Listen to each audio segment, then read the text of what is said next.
মার গলা আরো চড়ে গেল। কতদিন আছে ওরা এই বাড়িতে? ছোড়াগুলো তো এই সেদিন জন্মালো। ওদের বউগুলোই বা কদিন এসেছে? 3 বছর, 4 বছর, 5 বছর? আমি আছি পাক্কা 59 বছর। সেই বিয়ে হয়ে আসা স্তক।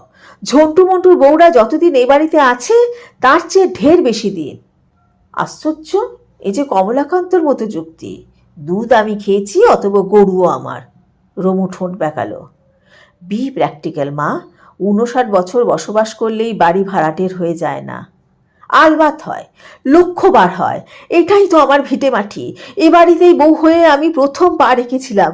এখানেই আমার ছেলে মেয়ে হয়েছে, এখানেই এতকাল সংসার করলাম। এ বাড়িতেই তোর বাবা মরেছে, আমার সোমও মরেছে। মার গলা মাঝপথেই আটকে গেল। ষড়যন্ত্র স্তব্ধ, কিন্তু কণ্ঠনালীর ওঠানামা চলছেই। ক্ষীণ হয়ে